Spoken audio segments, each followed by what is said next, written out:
Thanks, you guys, for coming out. This is an awful time to be up on a Sunday morning. Yeah, I look at this as 3,400 hours Saturday, but okay. Okay. Good morning. I'm Matt. This is Sandy. What we're going to be talking about is actually joint work with a bunch of other people from my lab at the University of Pennsylvania. Travis, who is here, but God knows where he is. Perry Metzger, Zach Wasserman, and Kevin Zhu. So normally, I don't like to start anything with a disclaimer, but in this case, I kind of have to. There's a standard thing when you're doing work that's been supported by the federal government, they like to be acknowledged. So I should say that partial support for this work was very generously provided by the National Science Foundation, and we are genuinely grateful to them for the support. They also ask, as part of their standard disclaimer, that I say in any presentations about their work, any opinions, findings, and conclusions or recommendations expressed in this material are those of the author and do not necessarily reflect the views of the National Science Foundation or the United States government. Which we found to be true. Yeah, in this particular case, that is true. Yeah. I am not representing the United States government here. Oh, I am definitely not. Okay. So what we're going to be talking about is some work that we first presented last year, although I'm going to talk about stuff that we haven't talked about before. So involving encrypted two-way radios and how they fail in practice. And my hope is that you can understand what the problems with these particular things are, but more importantly, you can understand more broadly some of the lessons we can learn from this in designing the next system, and maybe in designing secure systems more generally, because I think there are some real general interesting problems behind this. Yeah, so in particular one-way crypto and so on. And by generally interesting, we are scientists, and what we mean by that is we don't know how to do it yet. Mm-hmm. So there's some work to be done. So in particular, the system that we've studied is called APCO Project 25, which sounds, it's a bit obscure. It has become the standard, though, in the US and a few other countries, including Canada and Russia, for digital two-way radio in narrowband frequency allocations. So it's intended to work with the existing spectrum for two-way radios that uses narrowband analog FM and be a digital drop-in replacement. So it's not a spread spectrum system. It uses the same channelized narrow slices that land mobile two-way radio has always used, and it's intended to be incrementally compatible, so you can kind of move your system instead of all at once. You can do it kind of a channel at a time and some radios at a time. It is intended to be one size fits all, in that they aim to have a standard that would be widely adopted for everything from local government, police dispatch, to the radios used for tactical operations by intelligence and federal law enforcement surveillance operatives, to some use by the military in battlefield and near battlefield scenarios. So everything from the two-way radio used by your local fire department for fire calls to the things at the other end of those coiled earpieces that the people in the dark suits have, to actual warfighters, is intended to use this standard or be able to use this standard. And so it includes security options that are not of interest to the vast majority of users. Local police, local fire, and so on don't actually even want to have their radios in general be encrypted because they have interoperability as a major problem. But there are other users, like people doing surveillance, wires, war operations, and so on, that very much depend on security. And the same standard is intended to support both the unencrypted and encrypted users. So this has been under deployment since the 1990s. A product started coming out in earnest around the early 2000s, and the federal government has become kind of the dominant user. So here's a typical walkie-talkie two-way P25 radio. It's kind of the latest generation of it. Here's the previous generation, which has gotten to the point that the goons here can use them for talking with each other. And here's the really cool retro 1980s telephone handset version of it, which is with the same a thing. two-way radio hidden in it. Because it's a standard, there are multiple vendors. In the United States, Motorola is sort of the dominant vendor, particularly in the federal law enforcement sector. But there are about a dozen P25 vendors. The user interfaces, the protocols, and even to some extent the code base are pretty much standardized across vendors. This is actually an example where the standardization process has mostly worked. Usually, standards don't work, but here there's at least on the basic level a fair amount of actual interoperability. I went looking for pictures of things other than local law enforcement that are using this. So I found a couple of pictures. On the left is a picture from a New York Times story about Afghanistan. If you look closely on the warfighter in front's chest is strapped to a Motorola XTS 5000 radio, and if you zoom in on the picture, you can see that the crypto switch is in the on position. If you zoomed in really, really closely, and you knew what the switch meant, and you can figure out what the switch means. On the right is an official White House photo of the back of a Secret Service agent at a formal White House event, and you can see stuffed in the back of her evening gown is one of these radios. This is what's at the end of the coiled earpiece. If you zoom in really, really closely on this picture, you can see that the crypto switch is in the off position.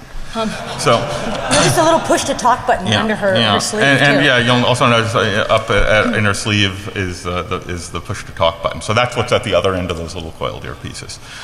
So the protocol is intended to send traffic over narrowband voice channel, 12.5 kilohertz channel spacing, or 6.25 kilohertz in the second version of it.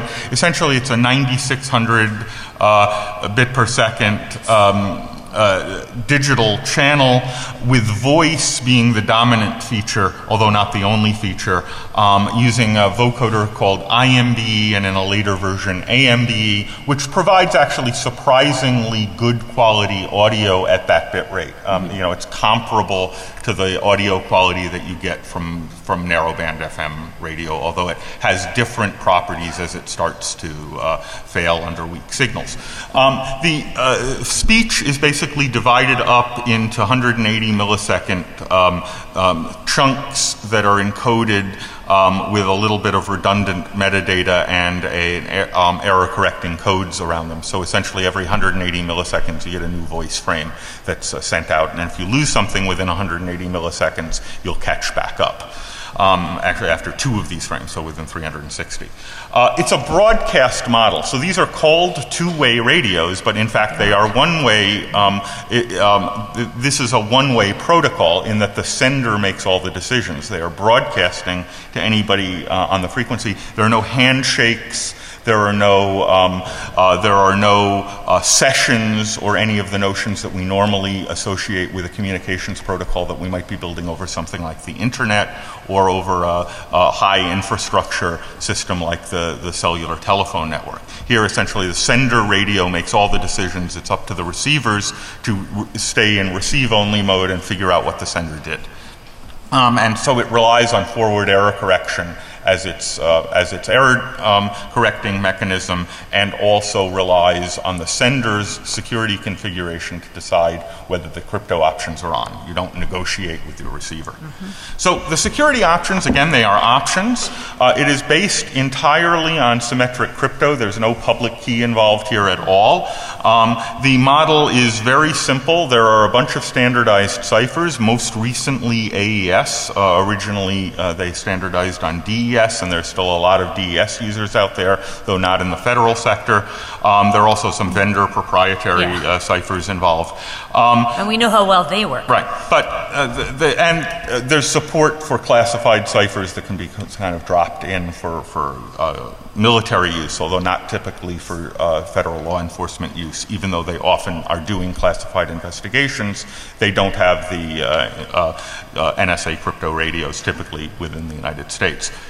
The traffic keys have to be loaded into the radio in advance, either with a key loading device that I'll show you in a second, or through a god-awful over-the-air rekeying protocol. Essentially, here are the important features of how the security model works.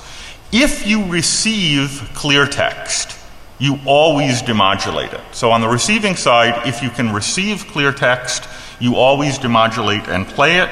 If you receive ciphertext, you check and see if you have the key material in your radio. If you do have key material in your radio, you decrypt it and play the ciphertext. On the sending side, you have a switch typically configured on your radio, although it can be configured in other ways, that will switch between whether you're sending clear or sending encrypted, but that affects your outgoing traffic, not your incoming traffic.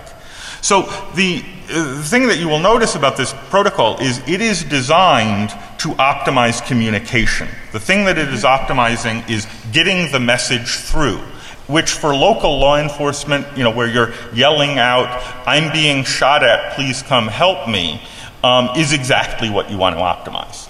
But for other applications, this may not be what you want to optimize. You may want to be able to detect, for example, that an encrypted user and a clear user are in different configurations and have it not work until they're both in agreement. But this protocol doesn't allow you to do that. It's designed to I got a slide for that. Yeah, but this one's cooler. It is cooler. Yeah, we have the cooler, newer one. Okay, so we wrote a paper. We looked at these protocols. We wrote a paper that examines in detail, and I've talked about it before, so I'm not going to repeat it here, and you can go read the paper. What the protocol weaknesses that we found in this are. Essentially, what we found is they did not make any of the crazy mistakes that people often make when they design a crypto protocol, where if you XOR the first packet with the second packet, you get the key, or anything crazy like that. So in fact, they seem to do mostly the right things with the actual crypto itself. The key generation is usually based on or the IV generation is usually based on real good random numbers, as far as we can tell. They don't reuse IVs in their stream mode in any particularly obvious way, although who's to say if maybe somebody smarter than us will come along and discover that actually there is a vulnerability there. But if there are vulnerabilities, they aren't the obvious ones. But the protocols themselves are not using standard designs. This was designed kind of for this, and designed by a big committee, and as we all know, the larger the committee, the better the protocol you get. This was designed by a large committee. So there's no authentication anywhere. It's incredibly susceptible to traffic analysis. The unit IDs are sent in the clear even when you're in encrypted mode. There's all sorts of metadata that's sent out in the clear. And we found denial of service attacks that are frightfully efficient. It is much more efficient from an energy perspective to interfere with this protocol than to use it legitimately. By a large factor. And there are some serious crypto usability deficiencies. So again, I'm not going to talk about the details of some of the active attacks that we found in the protocol, even though from a purely technical point of view, they're more clever, because they require an active attacker. And an active attacker at least raises the bar a little bit. So, for example, there's no authentication, so a trivial active attack is that you can do impersonation very easily. Even when you can impersonate clear, you can use the clear mode to impersonate encrypted traffic and introduce false messages or replay messages. You can do that. There's no, it's not even broken, it's just not even in there. Since you can program your radio to display any ID you want, you can just become part of the group. Right.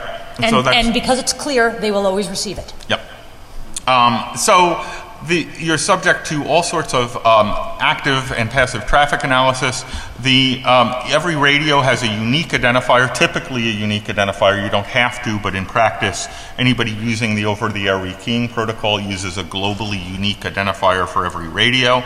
The standard says you're supposed to encrypt that when you're in encrypted mode. The standard code base that all the vendors are using doesn't actually encrypt it. And it's not clear whether we were the first people to discover this, but we were certainly the first people apparently to mention it anywhere. There's just there's some crypto flag that's on, should be on in the code that just isn't turned on. Who knows? Who knows? So what that means is that when people are in encrypted mode, you can get pretty good traffic analysis of who's talking. But we also found some active attacks, which is that if a radio is configured to use the over-the-air rekeying protocol, which pretty much all federal law enforcement radios are, and you send them a malformed packet with a particularly formed header, the radio will effectively see that as a ping to which it sends a NAC back. It says, oh, you sent me a malformed packet. I am user ID number 341651.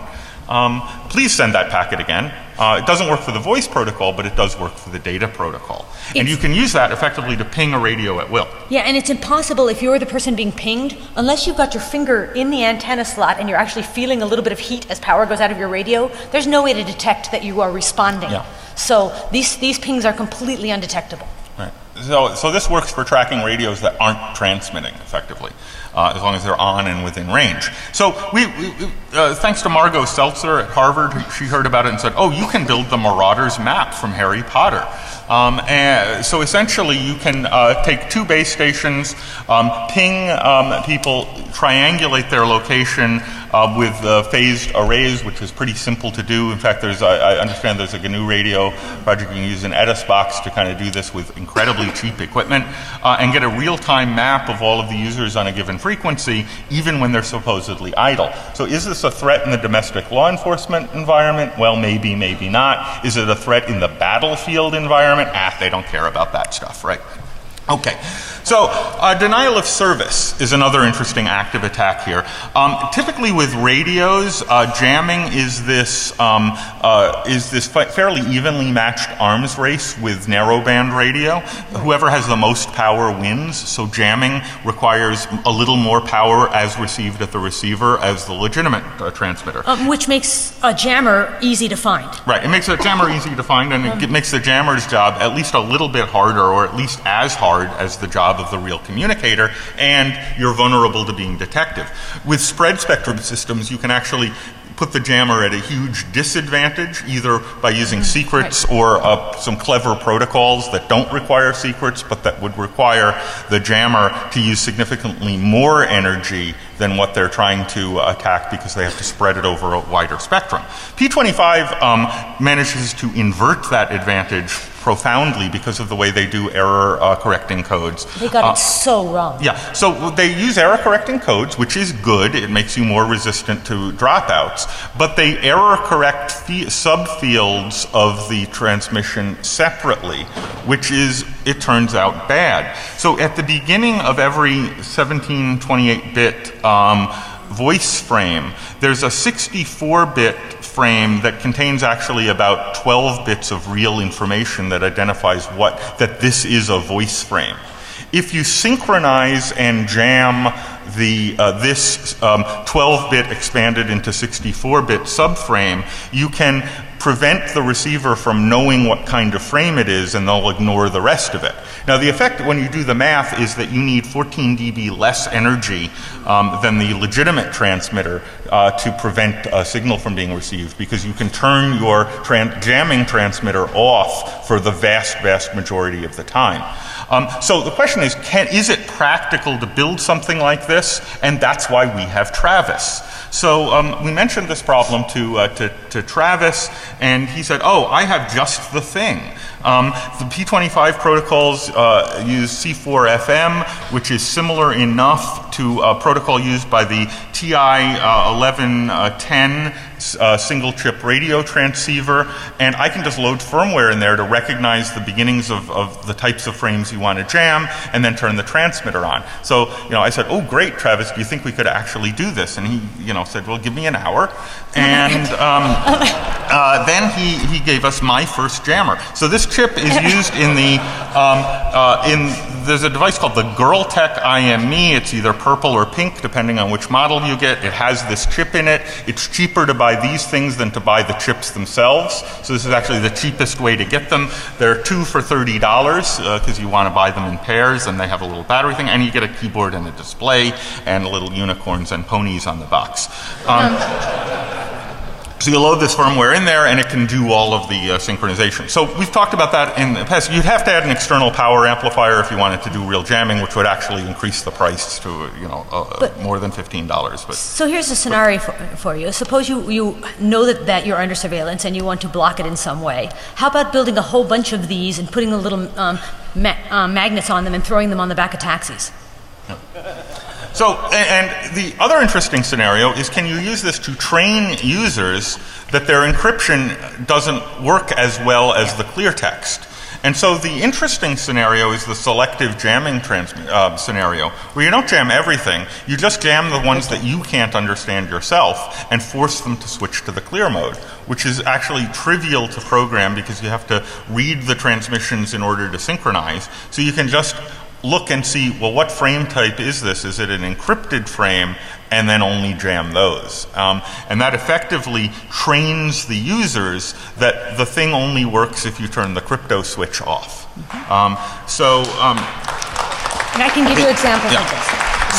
So again, the problem with this is that it's an active attack, and even though there's Travis and there are these Girltech IMEs, that's probably not a threat today. I mean, give it a week or two, but it's not an immediate threat, and there's still some risk because you are transmitting, and as long as you're transmitting, you can be detected. Right. And similarly, with the active ping attacks, it requires an adversary with a certain amount of infrastructure to do these attacks who's willing to run the risk of actually being found, and this is going to make them very mad at you when they find you. Right. So it's actually against the law. Right. Yeah, it's not just against the law, it makes them mad. Right. So one kind of more interesting question, even though they're not as technically interesting, is how often do they go in the clear anyway because of the usability and the keying problems that we found? So we found a number of potential usability problems. There's poor feedback about the crypto state.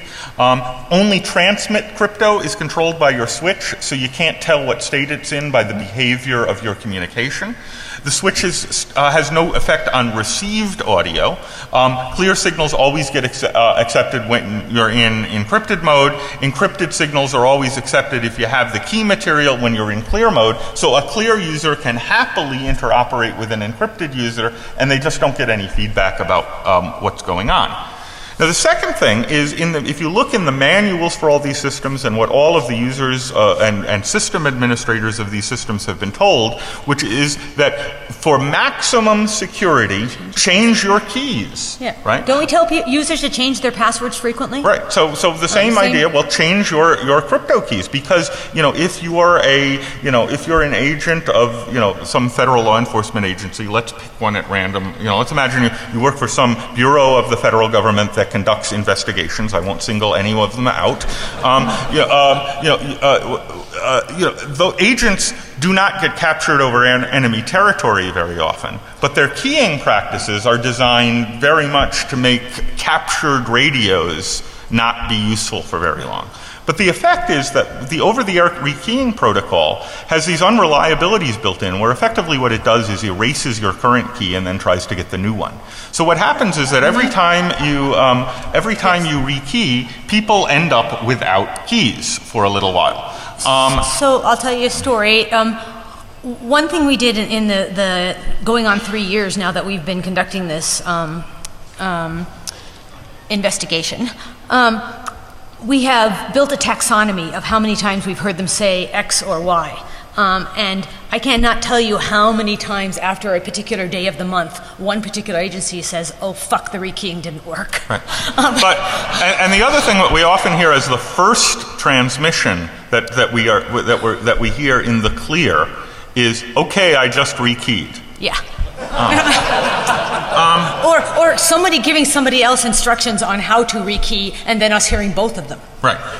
So you know, if you go back to the academic literature, you could there was a great paper, it is required reading for everybody. Your homework after you leave this is go get Alma Witten, Doug Tygar's 1999 USIX paper, Why Johnny Can't Encrypt, where they looked at PGP and tried to figure out why people aren't using it. And basically they found a long list of usability problems for crypto protocols that you should avoid. This list was apparently used by the P25 designer as a checklist of how they should design their protocol, because they made all of the mistakes in Witten and Tygar's paper are in there. There's no feedback to the user. The usability, getting the crypto working isn't tied to the user experience. There's little chance to notice or help. So let me just give you an example. Here's the Motorola XTS 5000 radio. Here's its configuration in the clear mode. Here it is in encrypted mode. Here it is in clear mode. Here it is in encrypted mode. You can certainly see the difference. The difference is... Then if we go back to our original picture of... Yeah, we zoomed in on these pictures. And look where their radios are. How are they going to tell anyway? Mm-hmm. Yep. Yeah. So that's the indication. Now, you can also get a beep to be configured if you're in clear mode. There's a crypto beep warning, but it's also it's the same beep as the channel is available beep when it's in the trunk signals, and the low battery beep when it's often people just are changing their batteries constantly to get rid of the beep, and they're in the encrypted mode. The trick is there's this little symbol. A 0 means one state, and a 0 with a slash through it means the other state. There is disagreement among the user community about which means which. So back up to here. Yeah. Okay, what does that mean to you? To me, it means no, doesn't it? It means don't touch this. It means bad kitty, you're going to get smacked. Actually, it means to me air conditioning vent closed. Right. Fee, if you're into group theory. The null set. Yeah. It means goes to quiet if you're into language stuff. Right. So they have these. Yeah. So it's also. Means either open or closed is apparently the metaphor that you're supposed to understand that symbol with. So we made up hats that we've been giving out to shirts. feds and shirts, with the encryption. When I put this hat on, you can't understand. What word I'm saying? Yeah. Okay. We have a few of these for swag for good questions. Yeah. So. One of the problems is that keys are set to either expire or be rigorously enforced, because changing your keys is good. That causes people to go in the clear, though. There's no way to rekey the radios in the field. Even though there's a keypad on the radio, you can't actually use that to enter a key. You have to either use the over-the-air rekeying protocol or a key loading device. Here's the latest and greatest version. It'll load AES keys in it. You're told, keep this in your safe. Don't let this out in the field because it has keys in it. And so, people who are conducting a surveillance operation and so on don't have any chance of fixing a problem, even if they detect it. And they're ridiculously expensive, so every group only has one. Everything here is ridiculously expensive. Anyway. Yeah, these are government prices. And they require that you punch in about 64 buttons without making a mistake. And if you make a mistake, you have to start over. So, the active attacks are interesting, but they're probably, we found no evidence that the active attacks are actually being conducted by bad guys. We were interested, though, in the question of, well, how often do these passive problems result in unintended clear text? And besides that, we're lazy and passive attacks are much easier. Right. So Bob Morris, who was a technical director at the National Security Agency, gave a public talk at the Crypto 95 conference. He repeated a version of that talk here a couple of years later, but the first time he gave it was at the Crypto 95 conference, a gathering of cryptographers in Santa Barbara every August. We got him to give the keynote address, and he revealed the NSA's first rule of cryptanalysis, and we all got out our pens and papers and wrote it down because we thought we were going to be told something about, well, you use Gauss's formula here and do this. Well, what he said was, NSA rule number 1 of cryptanalysis, look for clear text. So we decided to actually do that. So in our lab, when we started playing with these, we got some of these radios. We inadvertently misconfigured one. We got the frequency that we were trying to enter into it off by like 10 megahertz or something like that by entering the digits wrong. And suddenly we start hearing this really interesting sounding surveillance operation. And they were actually in the neighborhood of the university, and they were talking in kind of, a Fed speak, and it was like having our own private version of The Wire. It was really interesting. And they clearly were referring to being in encrypted mode. And that was really surprising. So we decided to collect some statistics about how often this happens. So we wanted to focus on confidential federal law enforcement traffic. So we omitted local agencies, non-covert operations. The National Park Service uses these radios. We didn't care about them. No offense to anyone from the National Park Service. So we were focusing only on the federal law enforcement that was doing confidential surveillance operations.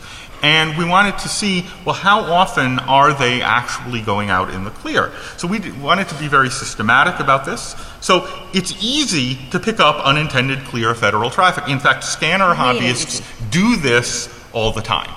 But we're scientists, and we overdo things.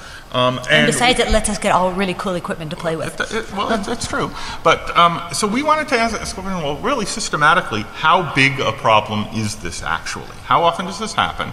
Are these usability problems do these actually represent a serious problem? And we wanted to get data rather than anecdotes of, hey, we hear the feds from time to time. So we decided that the best thing to do would be to build our own little SIGINT network, and collect clear P25 content and the metadata in several cities, just like we were if we were a hostile intelligence service trying to find out what's going on and do this seriously. So please understand, there was a really good paper at RuxCon in Australia a year or two ago where they looked at the P25 radios and DES encryption. And of course, everyone knows DES is broken, and they showed how it's broken on these radios as well.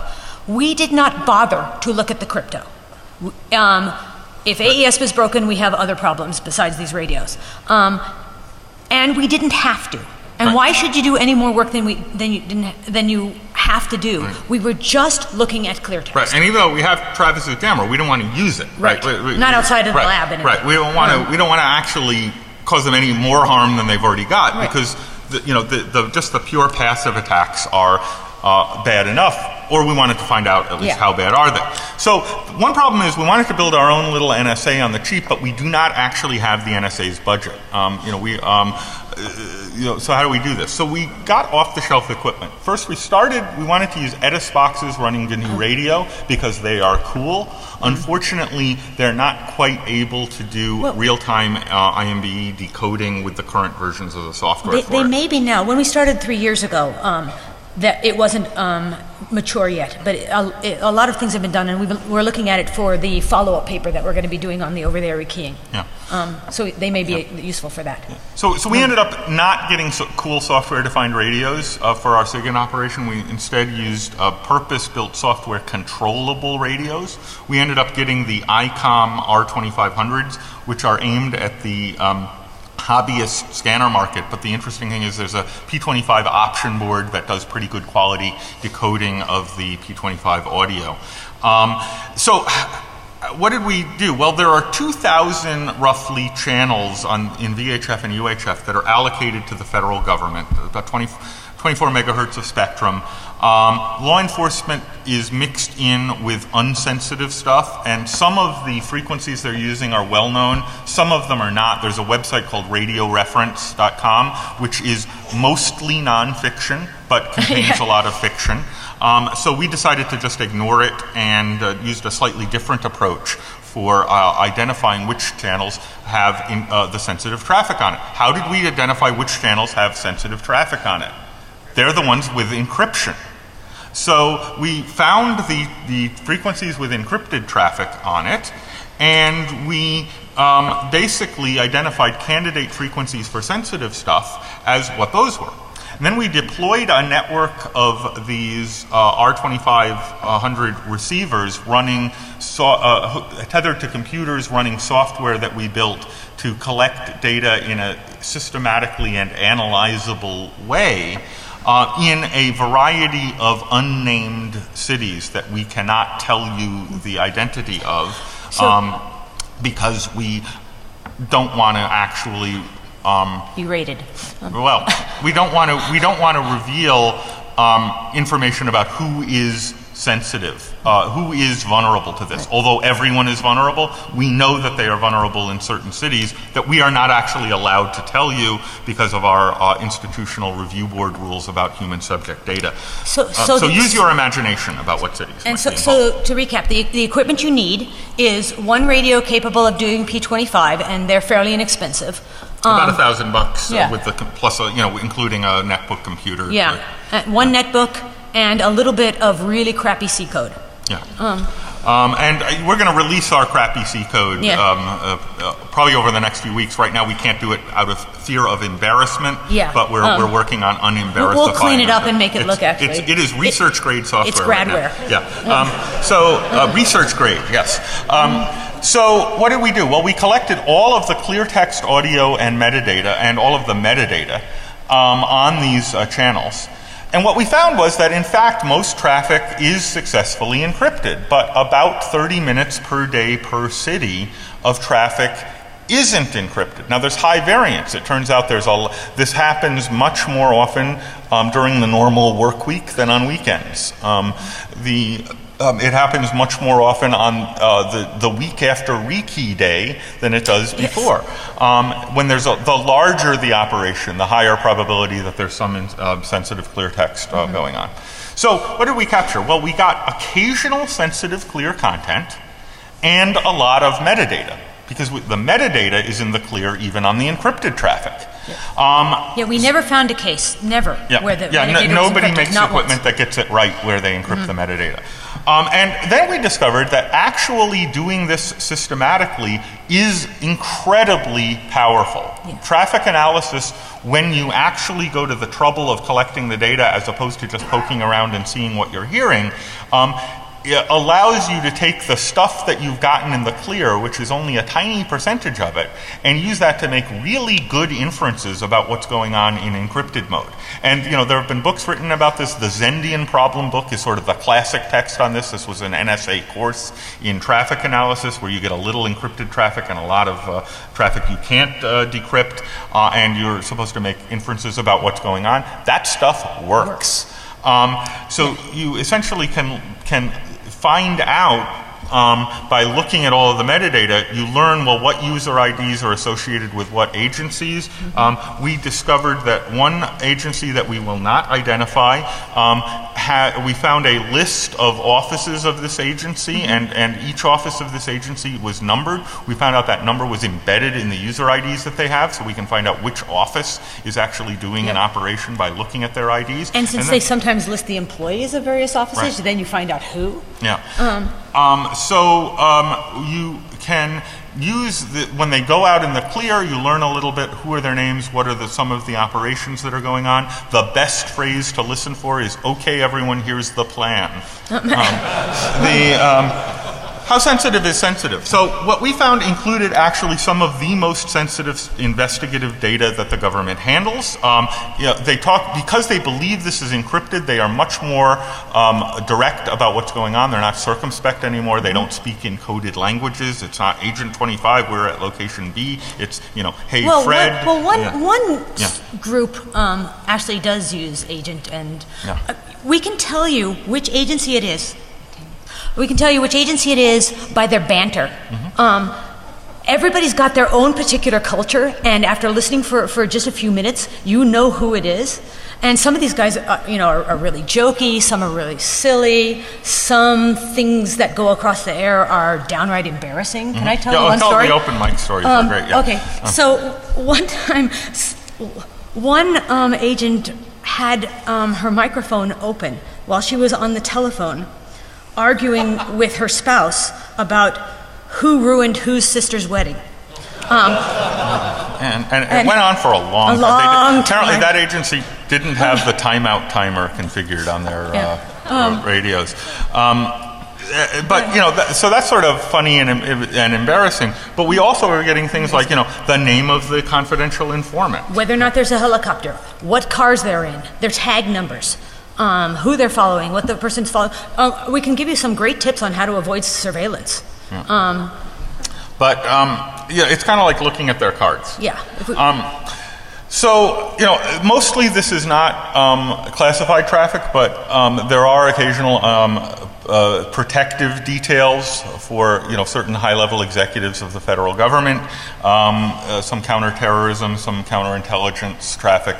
You know, everybody is vulnerable to this. It doesn't matter what you're doing, unless you're in one particular agency that we cannot identify that does not ever go in the clear. And anybody, does anybody want to take a guess for a hack? Yep. Can anybody tell us? You get one guess, so make it good.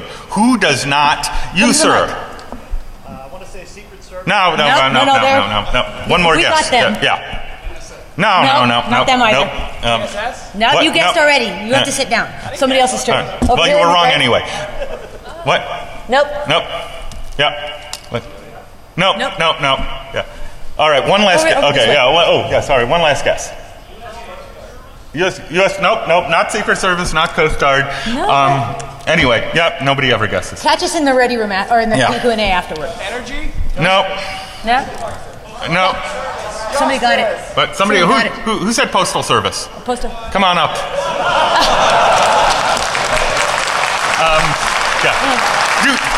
Do not mess with the postal inspector.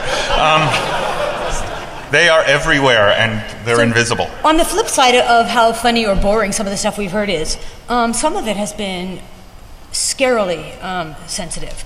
And one thing that we have learned from listening to these people, whatever your belief about whether or not the laws that they are trying to enforce are good laws or bad laws, the people are doing their jobs, and they are very, very good at and very professional at doing their jobs. But damn it, they can't use the equipment right. And they can't use it right because it's designed in ways that make it difficult to use. One of our people working on this hadn't been playing with the radios for about 3 months, came back and couldn't remember which way the crypto switch went.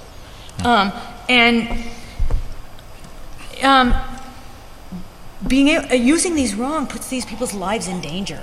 And one thing that we caught a lot of was trying to rescue victims of human trafficking. And that's a fairly dangerous position to put in, and I'd like them to succeed at that without their radios blowing their cover. Yeah. So you know, the question is, well, what did we do? Well, before we published the first of our results, you know, we naturally wanted to kind of mitigate some of the harm. I mean, we had sort of one temptation was to go and become master criminals, but we rejected that option, for the record. So we also realized that the passive attacks, although some of them are sort of embedded in the standard, can be mitigated with better configuration and better procedures. So we did reach out to the user community. And the active attacks are long-term problems that require fixing to the standards, so we also reached out to the standards community. So one question is, well, you know, who would react better? So in the short term, we approached the feds. We very politely went to various levels of the different agencies that are having some of these problems, both from their headquarters levels to the local, like, field offices. 5, yep, got it. To the local field offices. And in fact, you know, one of the things we were worried was that we would leave these meetings in handcuffs. But in fact, they understood. Then it'd be all his fault. Yeah. I was led astray. In fact, they were actually receptive and appreciative universusly at all levels. Yes. But they really got it. They really got it, and we've had these very satisfying meetings, and with the right phone numbers to call. And every time we would have one of these meetings with an agency, we would see their unintended clear text drop really rapidly, and then go up to past where it was before after about a week.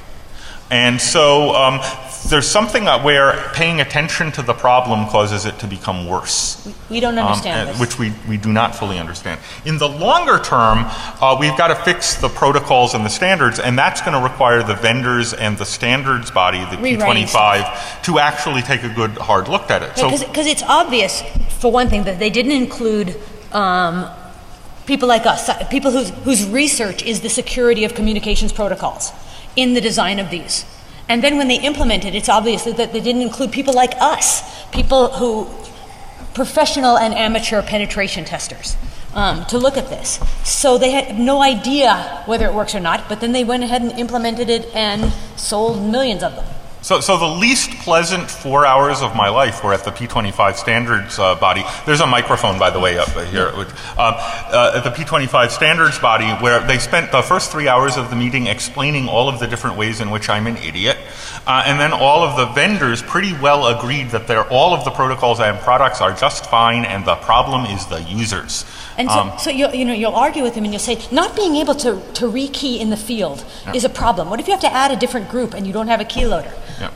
But finally, the only argument we could make is, it doesn't matter whether the problem is the users. You can't fix the users, so fix the usability. Right. So much finger pointing and enjoyment. So I got many more entries for my security excuse bingo as a result of this. I am writing an iPhone app for this. It will be released publicly, so you. Right. So okay, so if you want to play this, we have time for 0.25 questions, and then we'll have the Q&A room later. So, sir. Okay, so 0.25 questions.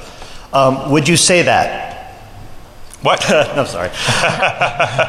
So what you described, where you notified law enforcement and the amount of basically the amount of unintended clear traffic went down and then went back up. Right. To me, that speaks of they changed the policy, and then immediately it became the fact that the new policy got in the way of doing things, so people subverted it.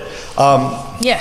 That's possible. And I think that's very probable. Yeah. So what I would ask is, how much insight have you been able to gain? And I don't know whether this could have been your interaction with law enforcement, could have been basically from reading the manuals and knowing how these things have to happen. How much insight did you gain into what sort of the obvious choices for policies and procedures around this would be? And do you have any suggestions or any insights? So we actually have a mitigation guide that, as far as we can tell, has not actually been implemented yet within the federal sector. So the immediate term problem was telling people, what they did was they told people, pay more attention to this, make sure the switch is in this position. And then they remember that for a week. After a week, what they remember is fiddle with the switches. Right.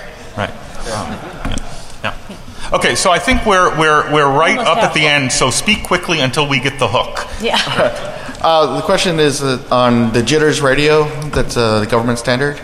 How does it compare to the P25, and is there any other cross vulnerabilities that we should worry about? Yeah, it's got a completely different set of issues. That it does not share any of the problems with this and has its own set of problems. Right. Yeah. And last one, go ahead. Oh, real quick, Thanks.